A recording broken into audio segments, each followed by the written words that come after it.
You know, it's drama. But those are the old days. Things are better now. I think it's pretty amazing when you think about it. The people used to say that being gay was wrong. Pretty recently, folks used to, like most people used to say that being gay was wrong. Of course, it's not wrong to be gay. I mean, it's pretty gay, but it's not wrong. But that's what people used to say. And now nobody says that. And I think that's a positive change. I think that's a good thing. Although I do wonder if there are gay people who miss when it was wrong.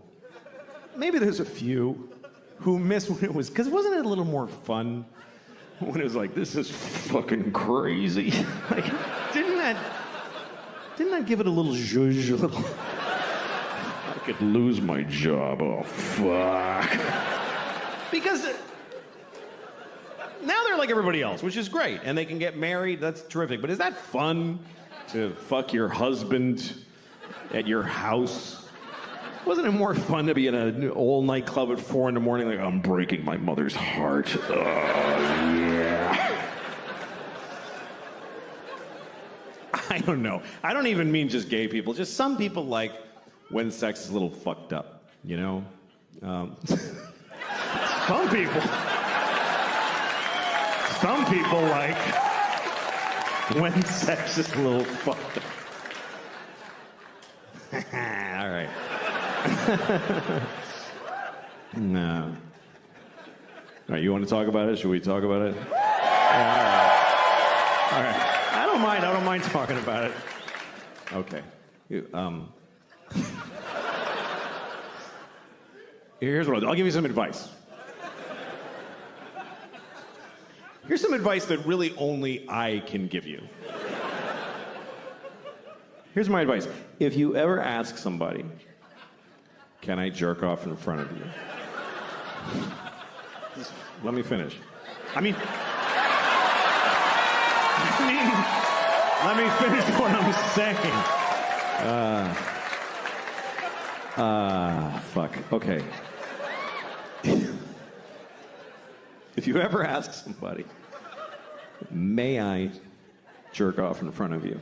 And they say yes. Just say, are you sure? That's the first part. And then if they say yes, just don't fucking do it. Just don't do it. Because look, whatever you're into, okay? Because everybody's got their thing. Whatever your thing is, I don't know. You all have your thing. I don't know what your thing is. You're so fucking lucky that I don't know what your thing is. Do you understand how lucky you are? That people don't know your fucking thing, because everybody knows my thing. Everybody knows my fucking thing now. Obama knows my thing. Do you understand how that feels? To know that Obama was like, good Lord.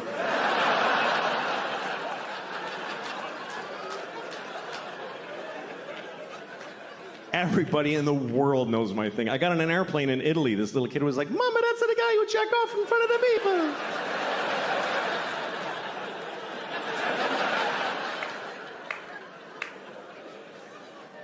So whatever your thing is, I don't know what it is. Maybe you can't come unless you have your father on speakerphone. Whatever it is.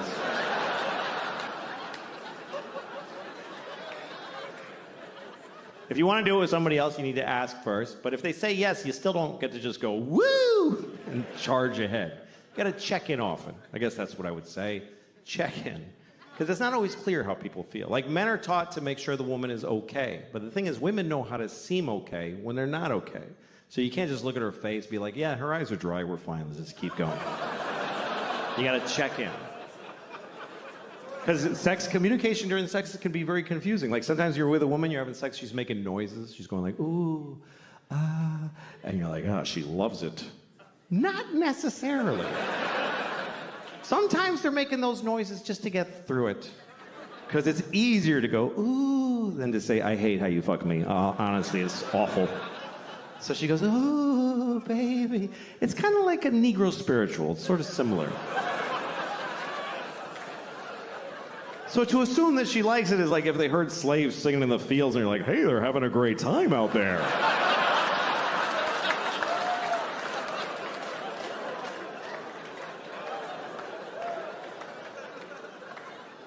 As far as my thing, I don't know what the fuck. People are like, why do you want to do it anyway? Okay, I don't know. I like jerking off. I don't like being alone. That's all I can tell you. I get lonely. Where is everyone? It's just sad. I like company. I like to share. I'm good at it, too. If you're good at juggling, you wouldn't do it alone in the dark. You would gather folks and amaze them.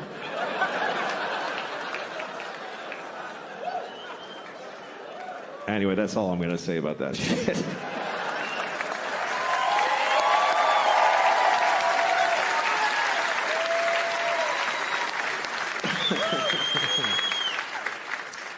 Well.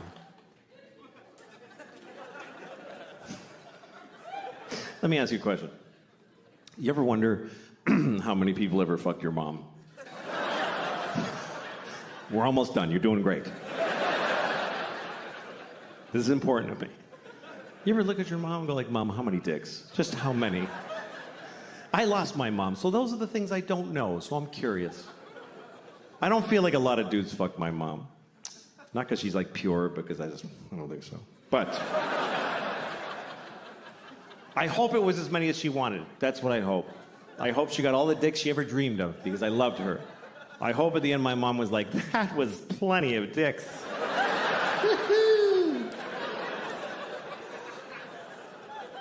But I'll never know, because you don't know your mom. That's the truth. You don't really know your mother. You feel like you know her, but you know what she told you.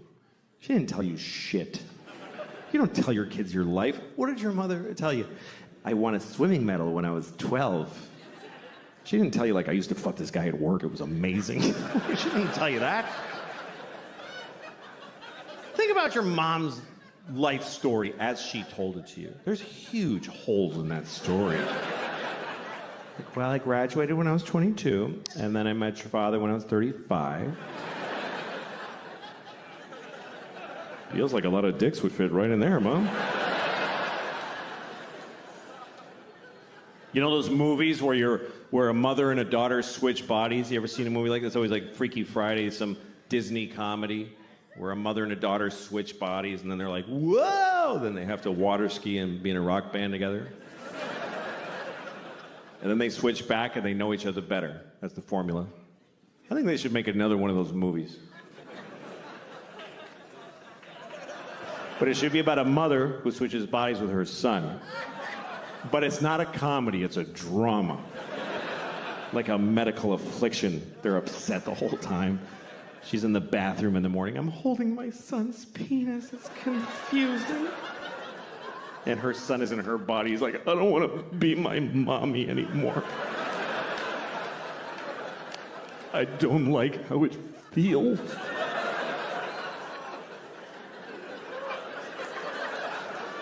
And his dad comes home and he starts fucking him. And he's like, oh, God. What's happening now? I don't like this. But I don't want to say no to my dad.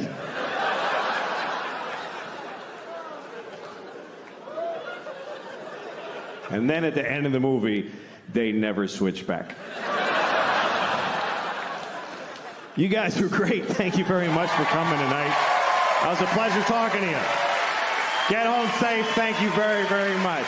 Good night. I mean, what am I capable of? I'd like to think that I'm a nice person. But I don't know, man. A lot of it is context.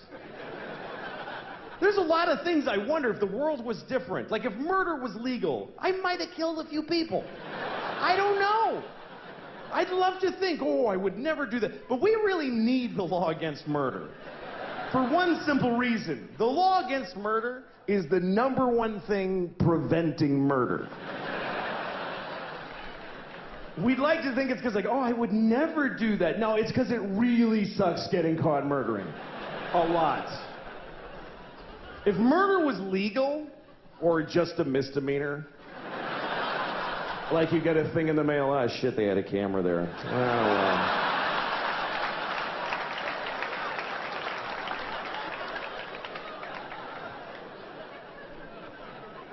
If murder was legal, there would be so much murder. Regular people would murder. Murderers would murder even more. And then really nice, sweet people would murder a few people. But nobody would murder no people. You wouldn't trust somebody who didn't murder. If murder was legal, you wouldn't like them. I never killed anybody. Okay, nice meeting you. Ugh. What a creep. I mean, not even a hooker. Live a life. What's wrong with that guy? He's like a Mormon or some shit. I hate those guys. I think he's nice. Shut up, Janet. It would just... If murder was legal, there would be a lot of murder. Children would behave very differently. Because mostly parents would be murdering their own kids. That's mostly what would happen if murder was legal. You'd be, you know, you go to a mall, there'd be like 8 different moms in the mall just, I told you to stop it! You didn't listen to me! There'd be just, you'd be stepping over dead kids. It'd be like a new problem. You have to clean up your kids when you kill them, because it's gross. It's bad for the environment. If you murder your child in a public place, please use one of the red bags that are in the dispensers every 3 feet of America. Put your murdered child in the red bag with a logo of a murdered kid on it. Next to the other logo that tells you not to let your alive kid play with a plastic bag because they might suffocate. In which case you could just leave them in the bag.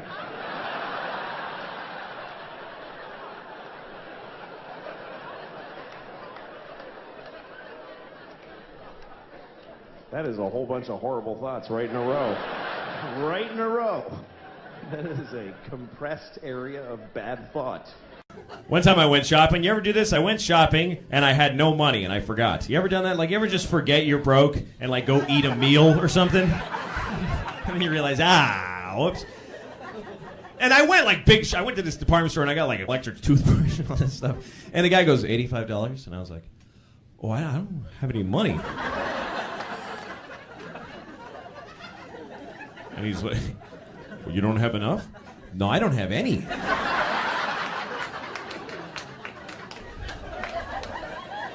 And where do you go from there, really?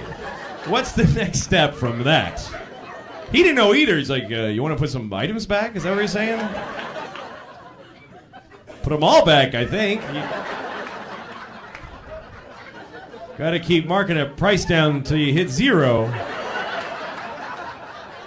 Because that's what I got on me.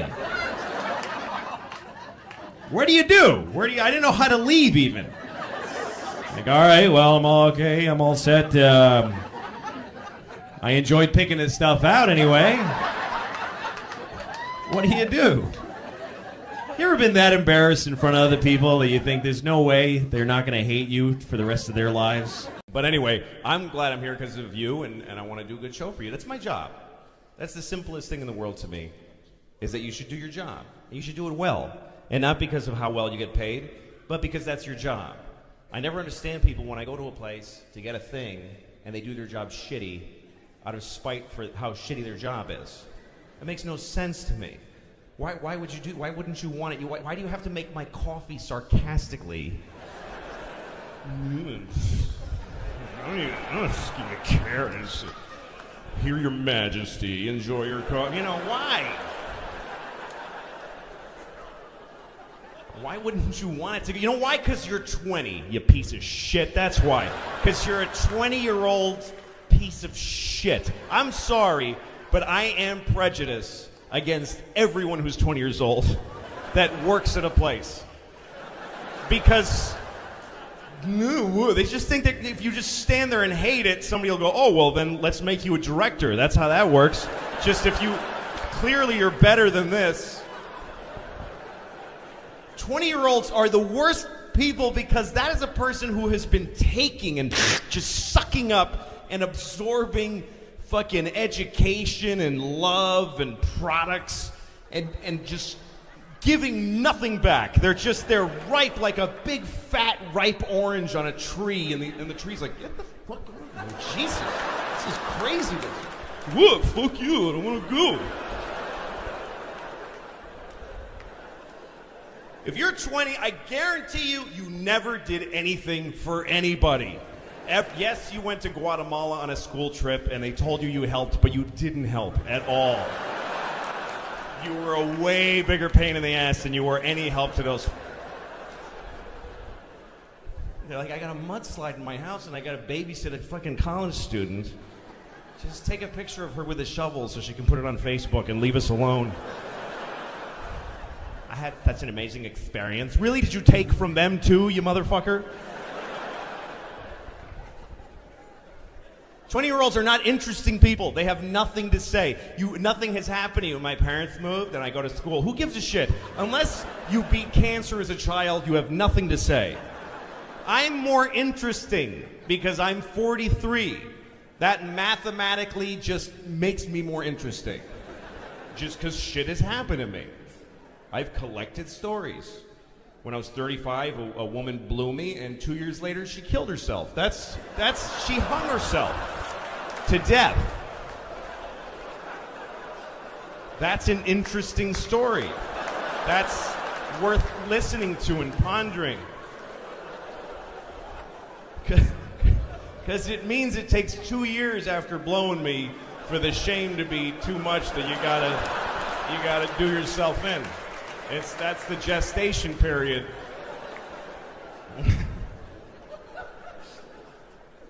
What if every woman that ever blew me died exactly 2 years later, and some detective picked up on it? And when he realizes why, he's like, well, I can't do anything. It's not illegal to have a disgusting penis. It's just a shame. Anyway. I don't like when a 20-year-old is working, because you never get attitude from the 65-year-old guy. You ever go to Best Buy and the guy selling you a DVD player is like 65? That guy is trying to get a Nobel Prize for selling DVD players. He's amazing. You never get the 65-year-old guy like, does it have Blu-ray? Well, let me read the box that you could have read. And no, he's like, well, let's find out. You need to know that. He's so excited to help you. And he has reasons to be bitter, this 65-year-old guy. He's 65, he works at Best Buy. He had to come out of retirement because his kid is gay and does crystal meth and he ruined his life. And it's partly his fault because he didn't accept his son being gay. That's why he's on drugs. The point is he's had a hard day and he's still showing up at fucking Best Buy wearing a bow tie. They don't make you wear those. That's how much he gives a shit.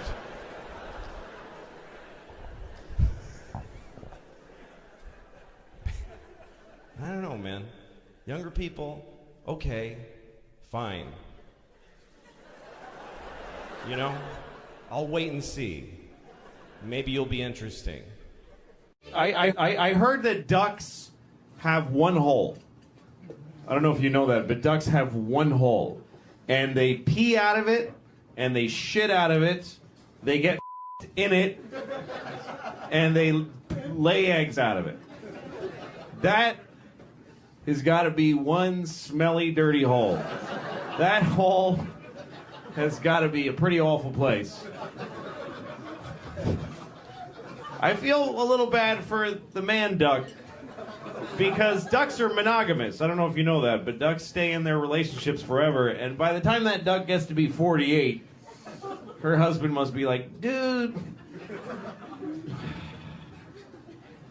that shit sucks. I hate it. And then he goes and a swan or something.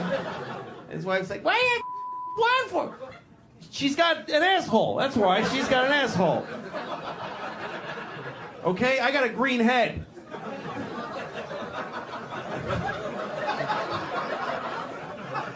I don't know what that means. Just somehow they got green heads. They deserve more. Speaking of animal-type humor that's not totally finished, I have this joke, like, animals talking to each other type joke, that I don't know how to finish it. I know what's funny about it, but I don't know how to finish it. Basically, it's about a lion who goes up to a giraffe, and he says, hey, man, did you see that dude? And the giraffe's like, what dude? And he goes, he's that dude. He lives by the river in a hut. And the giraffe goes, what does he look like? And the lion goes, he looks like this. Ah! And the giraffe's like, well, I know a dude that lives by the river, but he doesn't look like that. He goes, no, that's what he looks like. Ah! The giraffe says, I know a guy, but he looks like this. See, the lion just thinks that people look like that. The lion doesn't get that he makes a person look like that by scaring the shit out of him. He just thinks that, hey, that's that dude that's always going, ah! That's what he's like. My kids and I were having breakfast the other day, and we're listening to NPR. We always listen to NPR because we're better than you. And so we're listening to NPR at breakfast the other morning, and there's this one story where they kept using this phrase. They kept saying 9/11 deniers. They kept saying that. 9/11 deniers. And my daughter was like, what is that? And I said, well, it's a group of people that think September 11th was a conspiracy. And she said, oh, I thought they were saying 9/11 deniers.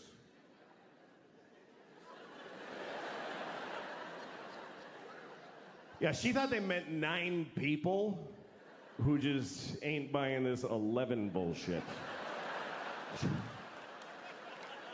Just a small fringe group, really. There's only 9 of them. But they still got on NPR, they got on the radio because they're dedicated. They protest every day. They're the 9/11 deniers. They're outside of the White House. It goes 10, 12, 13. Just know it. We are the 9/11 deniers. We know that 11 is a bullshit number propagated on the people by the man. Why do we have 11 when we have 13 and 14 and 15 and 16, 17, motherfucking 18 and 19, but we do not have a 1 team? What happened to 1 team? The government took 1 team and replaced it with some bullshit called 11. We are the 9 that deny that shit. Mr. President, give us back 1 team.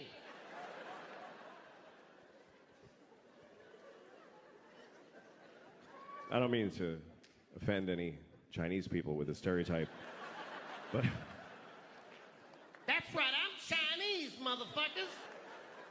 I lived in Shanghai.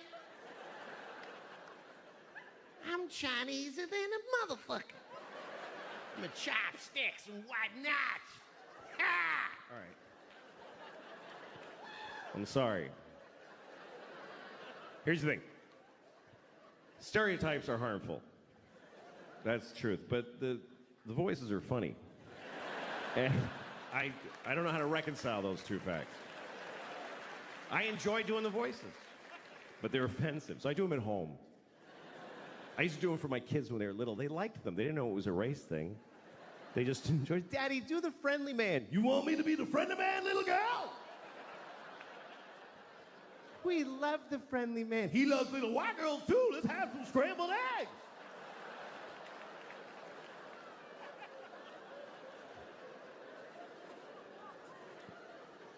And then they grew up and I was like, don't talk about the friendly man. Maybe don't talk to your teachers about them.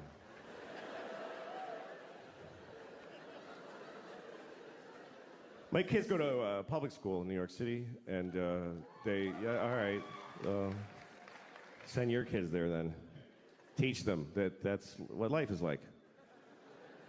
The teachers amaze me because I don't know. This is the worst. Here's the worst thing about this country to me is that there's no more noble profession than to be a public school teacher. It's easily. Please don't. You're not gonna like it. You're not gonna like where it's going. I don't recommend clapping at any things. You'll regret it at the end of the thing. In a democracy, there's no more noble contribution you can make than to teach in a public school. And in this country, the people that do that, they're fucking losers. They're just rock bottom fucking losers.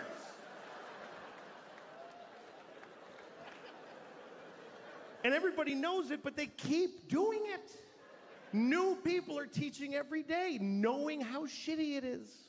They show up, they tell them ahead of time, hi, what is this job? And they say, okay, here's what we need you to do.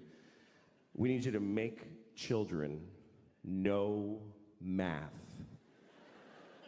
Wow. Do they want to know math? No, they don't want to know it. You need to make them know it against their will while they're exploding sexually and Who are these children? Just whatever kids live near the building.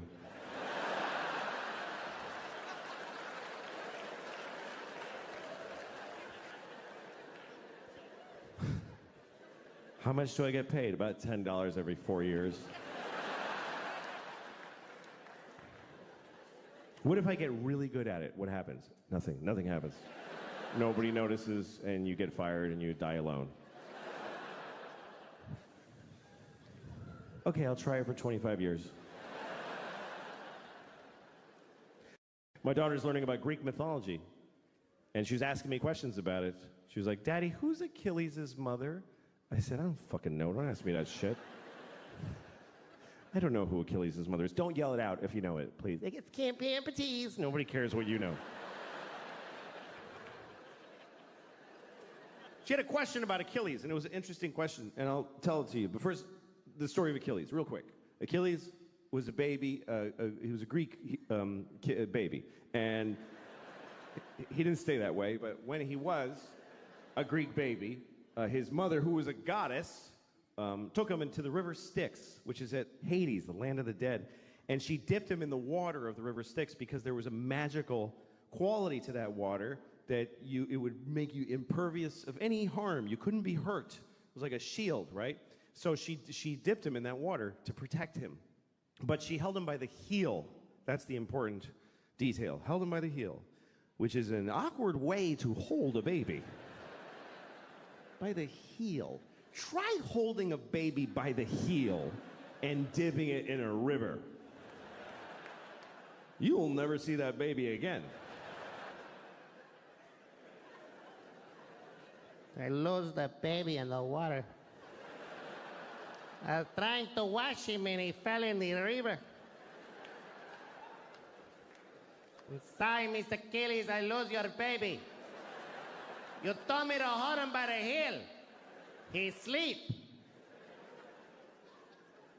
Achilles' mother's a Mexican nanny. It's a lesser-known character in the Iliad. Anyway, his mother, she was able to hold on, of course, because she was a goddess. She was the goddess of grip or whatever, I don't know. And she held on, and then he was protected except on his heel. His heel was not protected, and so that's what we call your Achilles heel, your one vulnerable place. Everybody's got their Achilles heel. Achilles' Achilles heel was his heel. Like literally.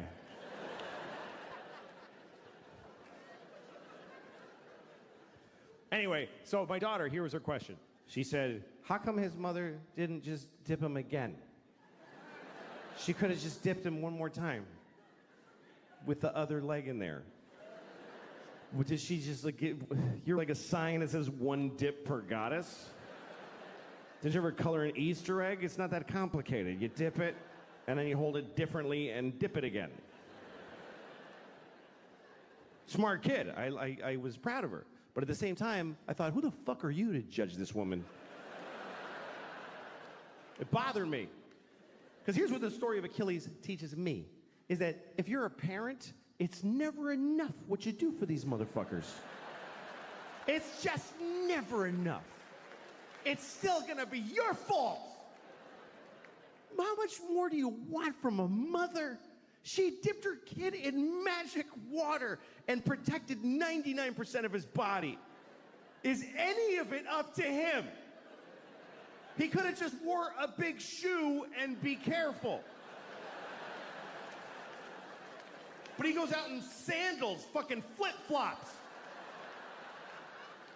and a sword and fights the whole planet. I'm Achilles because my mother dipped me. Finally, somebody got him in the heel, and he's like, Mom!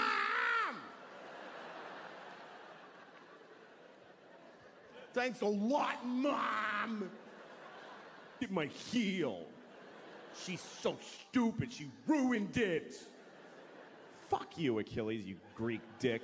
Thank you. I'm really honored to be here. I'm happy just to be here as a ticket holder, just to watch everything that's happened. The Stiller family, and that was crazy, and Kevin, and the guy that looks like Dick Cheney at the end there. A very, very nice version of Dick Cheney. He's not a lizard, I don't think, but I think I can just tell you what George is. I'm a comedian, and I do what he did, and he was the first person I knew that I knew what comedy was. Children love to laugh, but most people that make children laugh for a living suck at it. Clowns aren't funny. That doesn't exist, a funny clown. If a person was funny, they'd do comedy because you make money doing it. No clowns. There's no HBO clown specials if you make a bunch of money. So clowns suck. And kids just look at them and just go, just please stop trying to make me laugh. There's nothing worse than a person who's not funny trying to be funny, and that's what a clown is. A guy waiting for a bus is funnier than a shit clown at a kid's party. So, but kids need to laugh, so the first time you really laugh means a lot to you. And I remember my first big, like, grown-up feeling laugh, and I saw George Carlin on Saturday Night Live, and he said, what do dogs do on their day off? They can't lay around, that's their job. And something went off, and I just couldn't stop laughing. And the idea was born in my head at that moment. I want to be funny. I want to be a comedian. I didn't know that a grown person could be a comedian. That's an incredible thing to me. And I had other heroes, Richard Pryor, Steve Martin, Bill Cosby, but George was like me. He was East Coast Catholic. I had something to identify with him. And the first time I remember getting a laugh, I was in fourth grade, and they asked the class, the teacher said, there are 3 bones in the skull. Name one. And I said, the noggin. And I got a big laugh. And I thought, hey, I could do this. I could be like George. So I started doing, right out of high school, started doing stand-up. Didn't go to college, didn't pursue anything else professionally, really. Started doing stand-up. First time I went on stage, I did 1.5 minutes, and I bombed. It was terrible.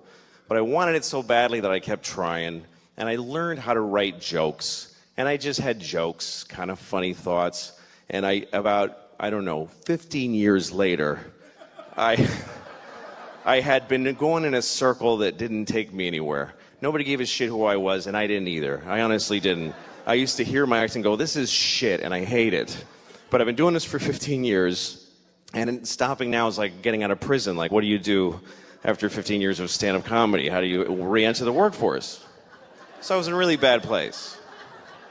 I hated my act. I've been doing the same hour of comedy for 15 years, and it was shit, I promise you.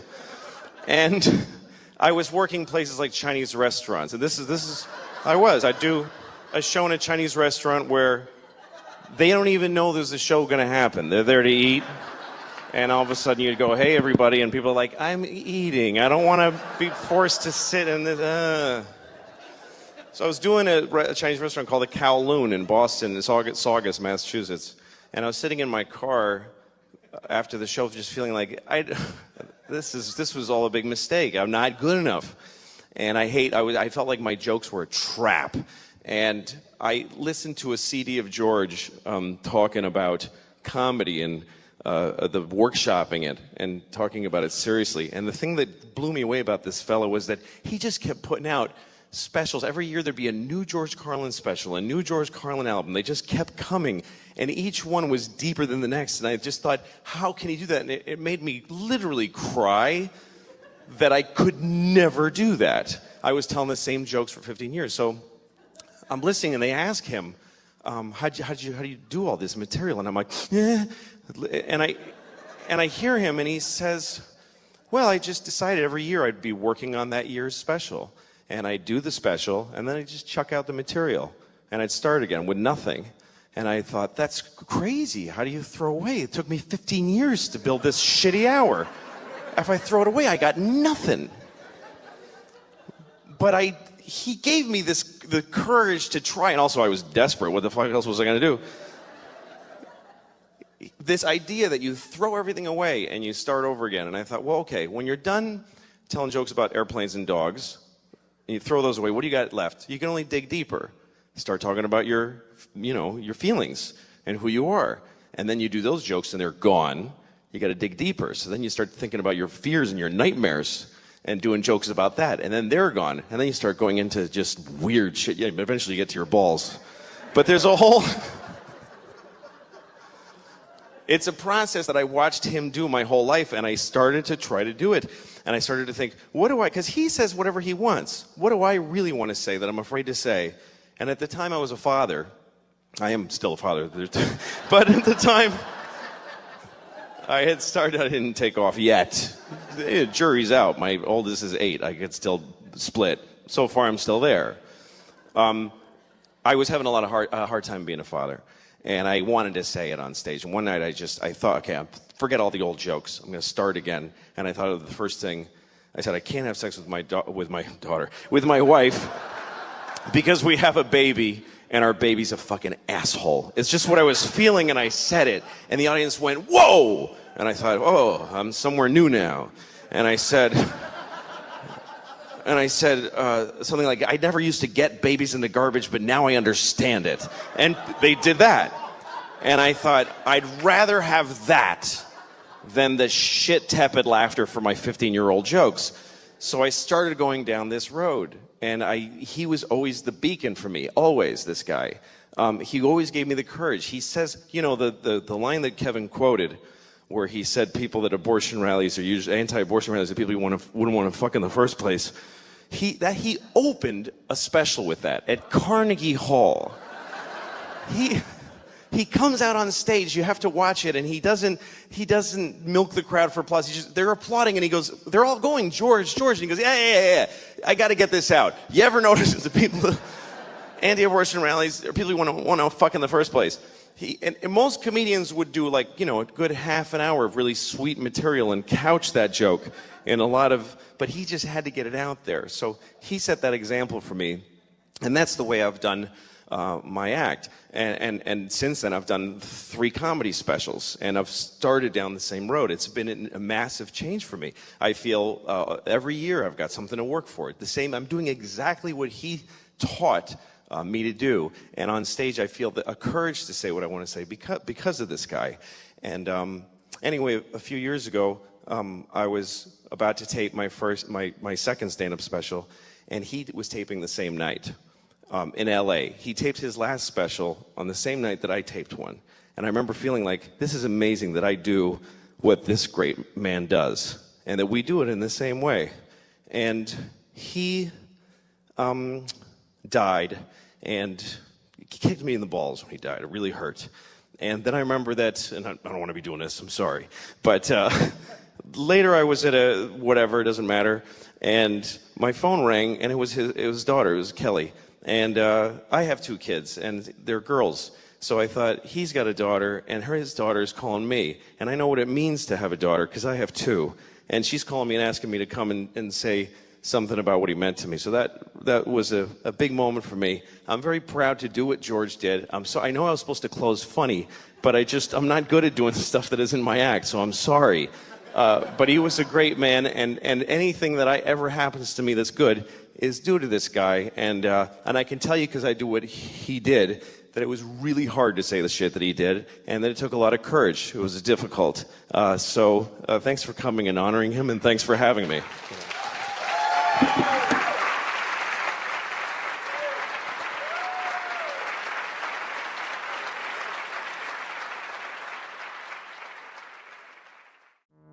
Guys that are like good looking don't have any idea what it's like to live and just know that there's a whole massive section of the female population that you just don't have access to. You're just... I get so sick. When I just gross myself out. I'm always on my back, and that's for her benefit. I just don't want to make a woman see this. It's just not fair. She's so nice to let me her. There's just no way I'm going to put her through that.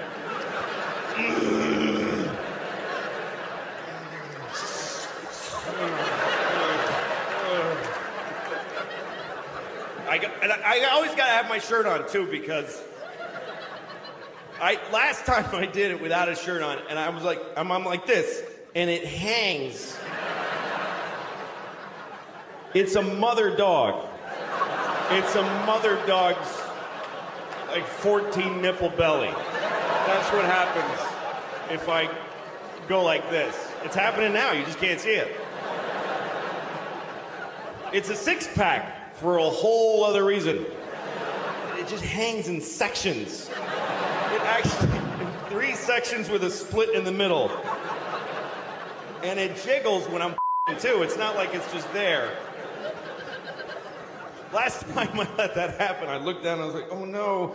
And I looked at her and she was looking down. Ew. I never saw her again. I'd like to be a better person. I would.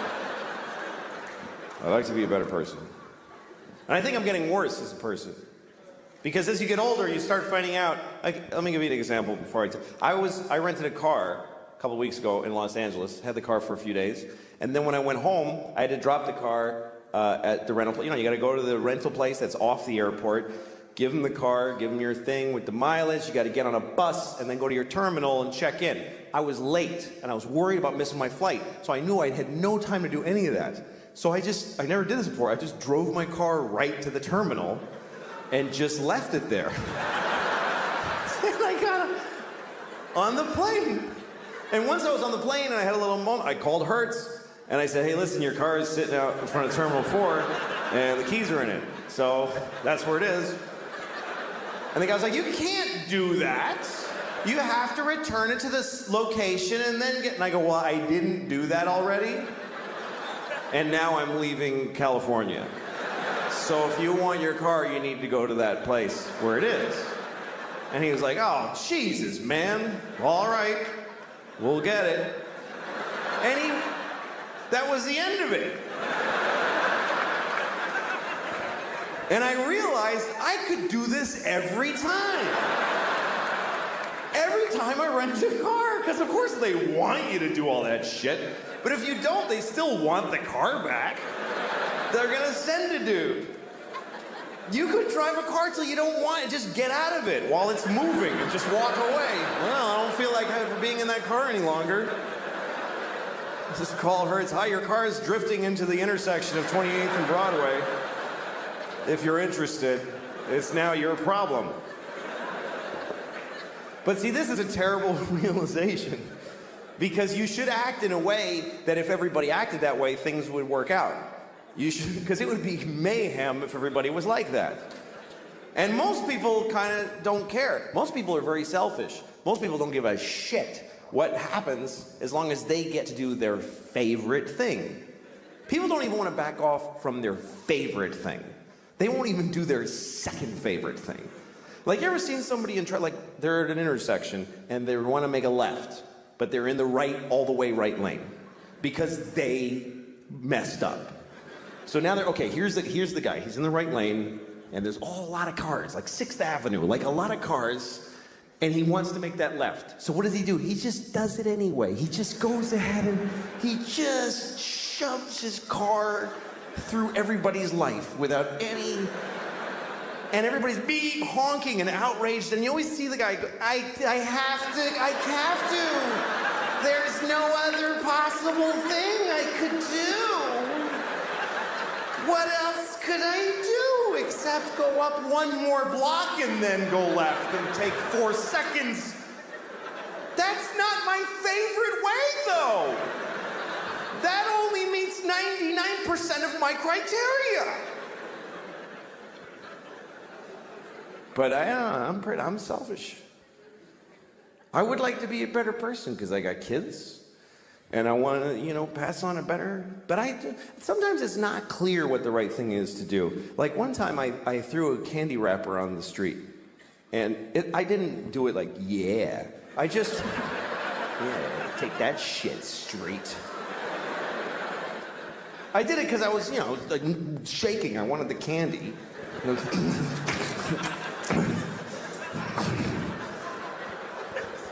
Anyway, I was with a friend who said to me, "You just littered on the street. Don't you care about the environment?" And I thought about it, and I said, you know what? This isn't the environment. This is New York City. This is not the environment. This is where people live. New York City is not the environment. New York City is a giant piece of litter. It's like the giantest, next to Mexico City, the shittiest piece of litter in the world. Just a pussy, runny, smoking, stinking piece of litter. So if you have a piece of litter, what are you supposed to do with it? You should throw it on the pile of litter. Because if you don't, if you put it in a receptacle, then it gets collected, and it gets taken to a dump in a landfill, and then it goes on a boat, and it goes out and gets dumped in the ocean, and some dolphin wears it as a hat on its face for 10 years. This hat that never dissolves on its face. Oh. Jesus.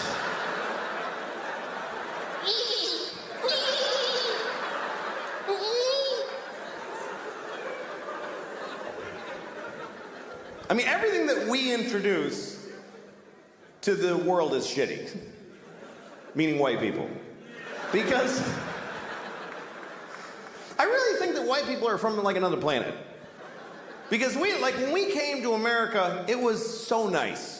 It was just Indians, and they weren't even Indians. We called them that by accident, and we still call them that. Like we knew in a month that it wasn't Indians, but we just don't give a shit. We never correct it. We came here, they're like, hi, and we're like, hey, you're Indians, right? And they're like, no. No, this is India, right? No, it's not. It's totally other place. You're not Indians? No. Ah, you're Indians. You're Indians for hundreds of years after. We ruined everything here. This was it was just coast to coast, just green and brown and beautiful. And all the humans were just walking around with painted faces, just walking. And they'd be like, ooh, that looks yummy. And then they just eat from the ground. And then they'd sleep on the grass. And they'd wake up and they'd fuck. And then they'd go for a swim and do a little dance. That was the whole continent, was just folks doing that. I mean, there was people in Mexico cutting off kids' heads and rolling them down the pyramid stairs. But that's always going on. What are you gonna, you can't, yes, you can't do a whole lot about that. But I think we came from another planet, and the reason is because we don't like it here. I mean, why, if we're from here, if we belong on Earth, why aren't we comfortable on Earth at all?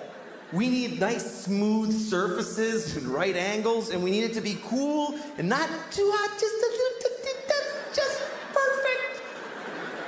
Like, why wouldn't, when it's hot, why wouldn't we just, yeah, fuck it? Why wouldn't we be like that if we belong here?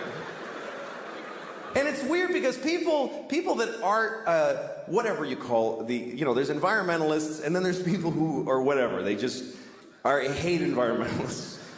But that's what people get angry at environmentalists, because they think they're slowing down the economy and creating restrictions. And a lot of these people are Christian. A lot of these people are very devout Christians. And that's such a confusing thing to me, that if you believe that God gave you the earth, that God created the earth for you, why would you not have to look after it? Why would you not think that when he came back, he wouldn't go, what the fuck did you do? I gave this to you, motherfucker. Are you crazy? The polar bears are brown. What did you do to the polar bears? Did you shit all over every polar bear? What did you, who did this? Who spilled this shit? Who spilled this? Come over, did you fucking spill this? What is that? It's oil. It's just some oil. I didn't mean to spill. Well, why did you take it out of the fucking ground? Because I wanted to go faster. I'm not fast enough. And I was cold. What the fuck do you mean cold? I gave you everything you needed, you piece of shit. Well, because jobs. I wanted. What is a job? Explain to me, what's a fucking job? You go like you work at a place, and when people call when their game doesn't work, and you help them figure it out. What do you do that for? For money. What do you need money for? Food. Just eat the shit on the floor. I left shit all over the floor. Fucking corn and wheat and shit. Grab it up, make some bread. What are you doing? Yeah, but it doesn't have like bacon around it, and like I like when it has like bacon on it and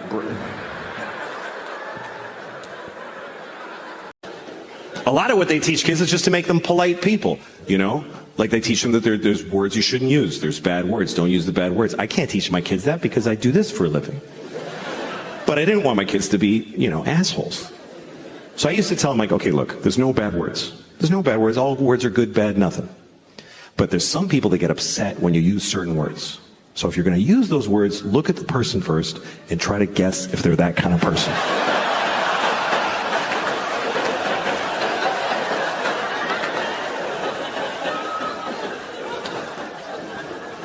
Sometimes you can offend somebody when you weren't even trying to. Like there's certain phrases, certain statements that if you're going to say them, you should say them without stopping in the middle. Certain things, if you're going to say them, don't clear your throat in the middle. Okay? You don't want to say things like, there are too many black people suffering from discrimination.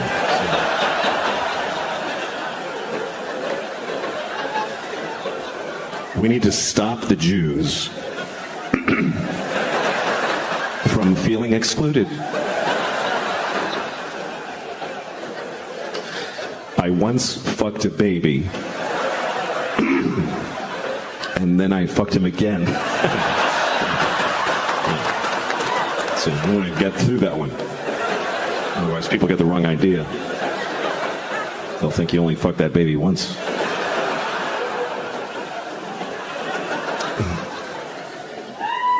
But it's tricky, you know, if you're trying to teach your kids right from wrong, you got to choose a side often because not everybody agrees on what's right and wrong. So how do you know, Like abortion, some people think it's murder. Some people don't. I think people should get abortions, like a lot, like as many as you can. You should try to get a lot of abortions. Something's changed when you get older, Like, I've reallocated some of the noises that I make. Like the noise I used to make when I come is now the noise I make when I pee.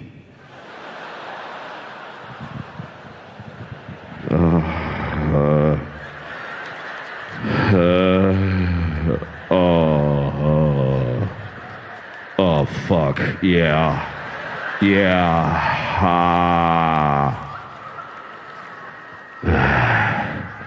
Take it all, bitch.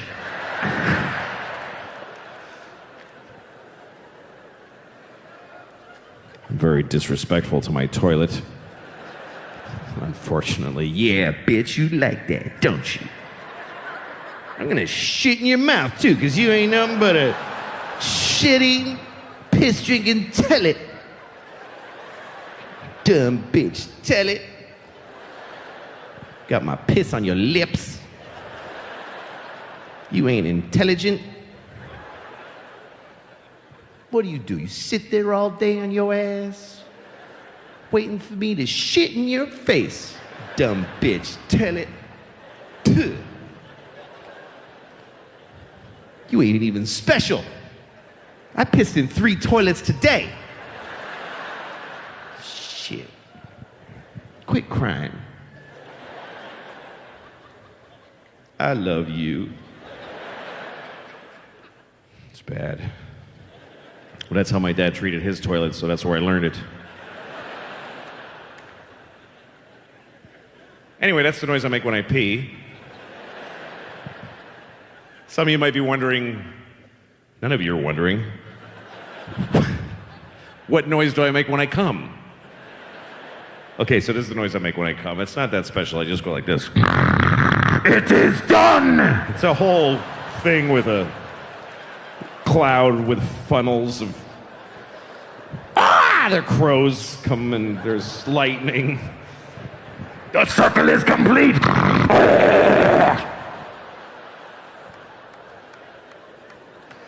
And there's a little witch floating with white eyes. And a child will be born, and then... I don't know, it's kind of intense. And some kid throws a lightning bolt at me, and I go, ah! And I go to sleep for 1,000 years. I remember one time I was with a friend of mine who lives in New York also, and we went to pick up his cousin. She lived on a farm in New Hampshire her whole life. Her family was this weird family that kept their kids on a farm. Anyway, her parents finally died, so she got to leave. And so she came down to visit her cousin, my friend, in the city. And so we picked her up at Port Authority bus station. She had never been to any city before, and we're picking her up at the Port Authority, that smelly hole of a place. And we pick her up there, and she's just freaking out at New York. She's never seen anything like it. And we pass this homeless guy, and she sees him. I mean, we all passed him, but she saw him. She's the only one who actually saw him. We didn't. Me and her cousin were like, so he's supposed to be there. So there's a perfectly good reason why that's not me and it's him. It's all the right people always win. I'm sure of it. But so there he is, and this dude was particularly homeless. He was one of those high-octane homeless, smelly, just piss smell. The unbelievable piss smell. So he was pissed. He didn't just smell like piss. He was, when you piss, he comes out. That's how much. It's just this dude with garbage all over him.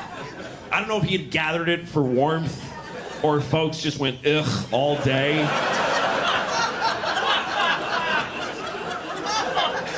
And he had dreadlocks. Not hacky sack, cool guy, medical marijuana dreadlocks. Just human neglect clumps of hair. A clump of hair for every year that no one knew his name or cared. Yeah, that's what you've been laughing at for the last 10 minutes. That's how bad it was. And again, me and my friend were just like, meh. His cousin immediately just she's like, oh my God, she takes a knee. That's how, I'm not even taking a real knee now. That's how little I give a shit about the guy. He's not even here and I'm still like, meh, it's close enough. She goes, oh my God, sir, are you okay? What happened? What happened? America happened. What do you mean, what happened? So she's down there, sir, can we call someone? And me and my friend, we're from New York, this is the crazy part. We immediately go to her, oh, no, honey, don't, We start correcting her behavior like she's doing something wrong. She's like, why, is he okay? No, he needs you desperately. That's not the point. We just don't do that here. You go, silly country girl. Hello. Thank you. Thank you very much. Thank you. So, I think abortion is,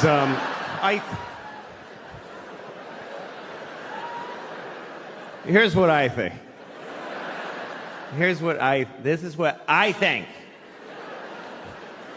Here's what I think.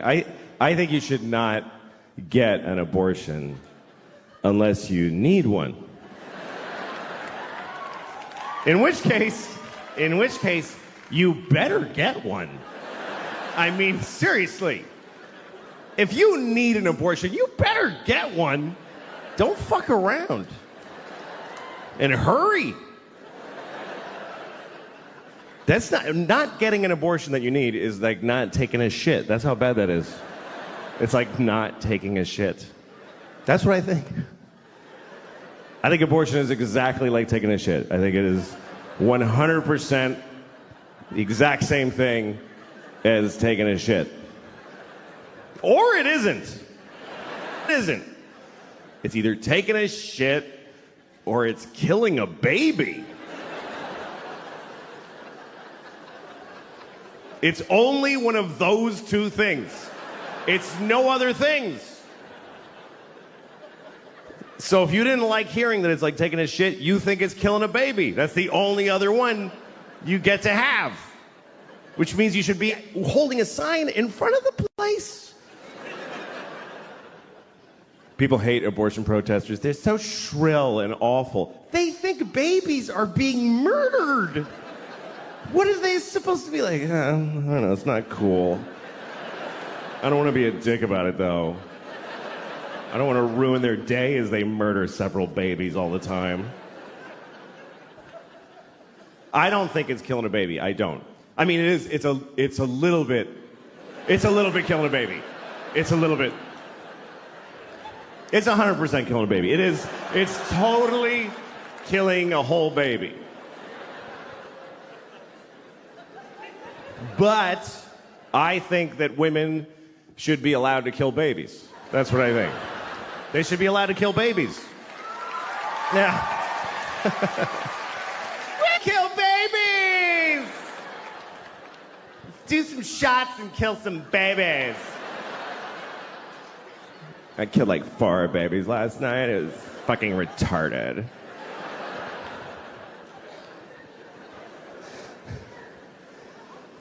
I just think it has to be one or the other. You know, like when people say abortion should be legal, safe, and rare. Why rare if it should be legal?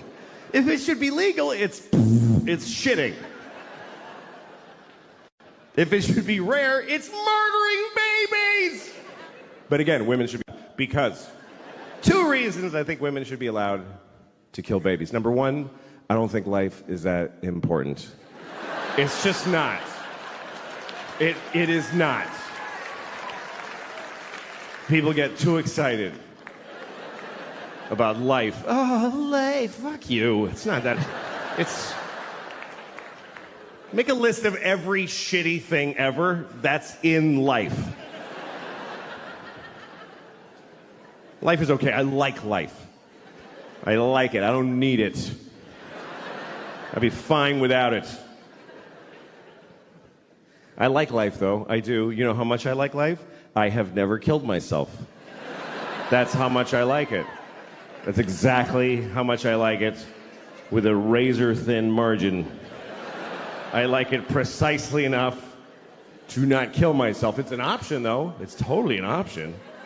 I mean, I'm 49. I have 2 kids. I've flipped through the brochure a few times. I've thought of killing myself just to win an argument. You're not supposed to talk about suicide, even to your shrink. Of suicide, and you're like, no, because if I say yes, you'll press a button and folks will run in and hold him down. But you should be able to talk about it. It's the whole. It's what the whole world is just made of people who didn't kill themselves today. That's who's here. Is all of us that went, okay, I'll fucking keep doing it. It's just, because it's an interesting thing about life. Life can get very difficult, very sad, very upsetting, but you don't have to do it. You really don't have to do it. You don't have to do anything. You never have to do anything, because you can kill yourself. If they send you a letter from motor vehicles, you have to come in and, no, I don't. I'll kill myself. You can do that. You can do that once. But you can do it.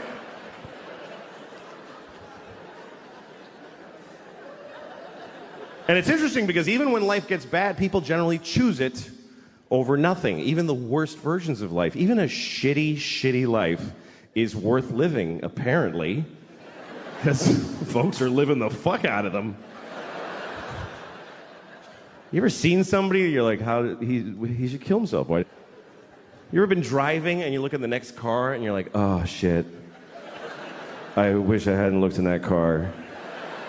That was difficult to glance at, let alone being it.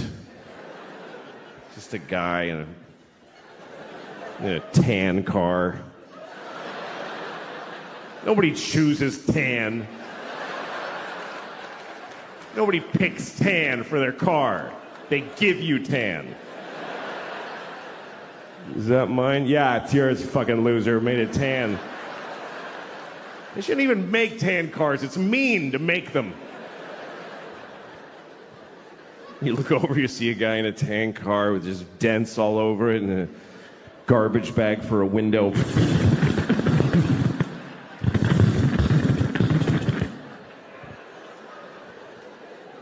What is holding up his suicide? What is delaying it? What is keeping him from stopping being that? And what would it take? What would it take? What would it take? Both windows are garbage bags? Seriously, do you know how much misery is involved in a garbage bag for a window? Do you know how many separate moments of shit misery? They canceled my insurance, broke my window, duct tape. Here's the truth. Running away will not solve your problems. That's totally true. But killing yourself solves all your problems. It actually does. It even solves world's problems. For you. What about ISIS? Kill yourself. Then they'll never get you. Seriously, if everybody who's afraid of ISIS kills themselves right now, then ISIS loses. Because they live in a world of people that don't give a shit. We're gonna cut his head off. Okay. It's not fun now.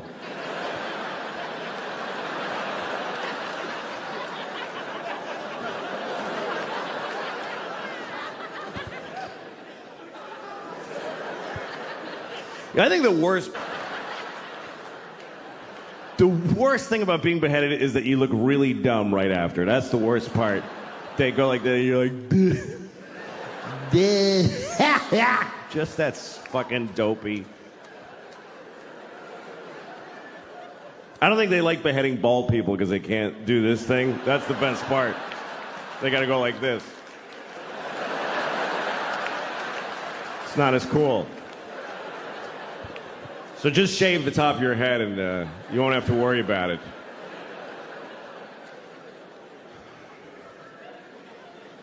So that's the first reason. That's the first reason I think women should be allowed to kill babies. Because life is not so important. Second reason is because that's their job. Women have to decide who lives and dies. That's because they're the female of the species. In the reproductive arena, that's what the female does. They are the selectors. They have to decide this. We give them this responsibility when we fuck them. We go, here, you decide what to do with this shit. See you later. And she has to figure out if you should have kids, if she should have. That's her job. Because women have judgment. Men have intent. Men just want to spray the world with their cum, just mist. More of me!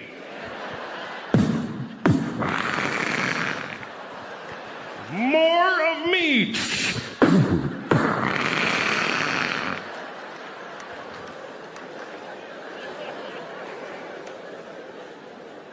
It's her job to go, that's enough of you, I think. No, that's really enough.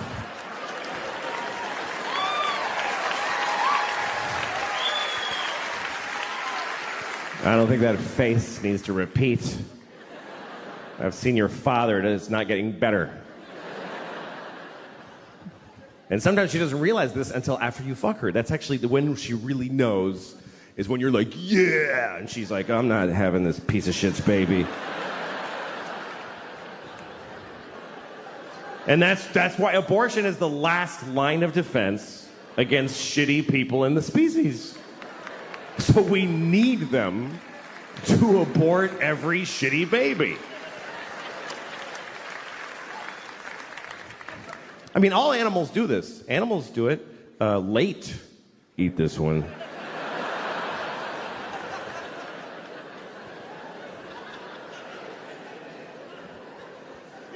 But when is it okay? When should they be allowed? When it's in their pussy that whole time. It's in her pussy. If there's a dude in your pussy, you get to kill him. I think that's pretty fundamental. You're allowed to kill people if they're in your house. You know, I drove with a suspended license, so I got arrested. And the judge was like, you know, your record is reprehensible. You show no remorse. You do nothing but repeat your offenses, and I'm going to go the limit with this. Then the next guy's like, this guy threw a rock through a window, literally, and set a fire, and then passed out in the street. And he goes, are you in a program, young man? He goes, yes, sir, I am. Okay, good for you. Good luck. I wish you all the luck in the world. All the world. All of the luck in the world. In the world. I want everyone else to have bad luck so that you can have good luck, you stupid drunk from Mansfield, Massachusetts. Just. Joe had a little run-in years ago. Years ago, Joe wasn't able to get a license, registration, insurance, anything. He was like in that realm of your life when you go through that. That's me right now. So at the time, especially, the Reggies were a lot different on the windshield. It was just the sticker. So he drew one. He looked at one, got some colored construction paper, and drew the lines with a ruler. It used to just be like a grid with some holes that they punched in it on the date, almost like your inspection sticker still looks here in New York. And he drew it up, taped it to the windshield, and unless you were right on top of it, it looked perfect. Wow. Couldn't even tell. So his car breaks down on the parkway, and he's underneath the car, and a cop comes up and starts talking. So Joe's like, let me get my stuff out of the car. So he goes to go into the car, and the cop's kind of still looking at his tire, I think, had bent or something like that. So Joe just scrapes the crap right off the windshield. So the cop couldn't see it. And he goes, where's your registration and everything? He goes, oh, no, I don't have one. And he wrote him up for everything. Joe goes to court and just says, I wasn't driving because my car was broken down on the side of the parkway. Right. And it didn't matter how it got there or anything, because you could say I was trailering it, I was towing it. Yep. It was anything. So he got away without anything. That's amazing. And there he was driving with this forged government document. And I got arrested once at the Holland Tunnel because this is how bad I was. My license was revoked. Not suspended, but revoked. That's bad. And I had, crazy amounts of warrants, open warrants. And the car I was driving had the plates from a different car. Oh, that's never good. The cops don't like that. No, and the plates were bad anyway. So, I mean, in other words, the car that they came from had expired. The plates were expired and from another car. Wait, for anyone that doubted Louis was Mexican. And I was coming through the Holland Tunnel, and I had no money. That's where it all started. That I came up to. I was one of those things where I pulled up to the toll booth and said, "Hi, I have no money. What do you do? How do we do this?" And the guy said, "Just give me your license, and I'll fill out a thing." And I go, "It's not on me." And he goes, "Give me your registration." I go, "I don't have that either." He says, "Give me your name and your social security number." You just said how smart this guy is, Jimmy. Yeah, exactly. This isn't a smart thing. No. You're right. And then he made me pull over, and I went to jail. First, he put me in a jail cell that's under the Holland Tunnel toll booths. There's a jail cell. There is? Yeah, he took me down some stairs. Hey, you got to see something most people don't get to see. Right. Yeah. Unless you're a scofflaw, not criminal. Exactly. And I slept the night. I actually spent the night. I just slept in a little jail cell down there, and then they transferred me to Weehawken County Jail, and that was the worst thing that ever happened to me in my life. Is that one under a photo mat? Where's that jail? Weehawken is a really bad jail. Is it really? Yeah. Why? I would not have thought that at all. It's terrible. People are throwing food out the windows all the time because of the food. I mean, I almost puked just taking a bite out of a sandwich there. Was it violent there, frightening? Yeah, it was really scary. It was really bad. Weehawken, who would have guessed? Yeah, it's really bad. They It's don't not. bother you? It's mostly New York drug addicts that get taken, like, because the New York jails overflow, and they start letting the Port Authority arrest people so that they can take them to New Jersey, because Port Authority is New York, New Jersey. So, How long were you in for? Like a day and a half. I was in, like for a morning, afternoon, night, and the whole next day. It was horrible. That's a long time. Well, and when I got there, I was in a holding cell, and one of the guys in the holding cell said to me, "Don't let them take you out of this cell, because you'll never be heard from again. If you get moved to a permanent cell, they'll never find you. They lose people because it's a bad bureaucracy." And everybody in the cell agreed, don't leave this cell. And a cop would come once in a while and say, "We got to move you," and I'd go, "No." He said, "Just say no." I'm like, "How do you just say no to?" And I go, "No, I'm not moving." And he goes, "Come on, we're moving you to permanent cell." And I go, "I'm not leaving here." And he goes, all right. And that kept happening. I just kept refusing to leave. How the do you cell. refuse? Just say no. Wow, I didn't know that was an option. Yeah. No, let me out. It's really I don't belong here. No, and the worst part was that there was a toilet just in the middle of the floor of the whole place, like in the middle of the room. Yeah, you would just have to sit there. Sit there and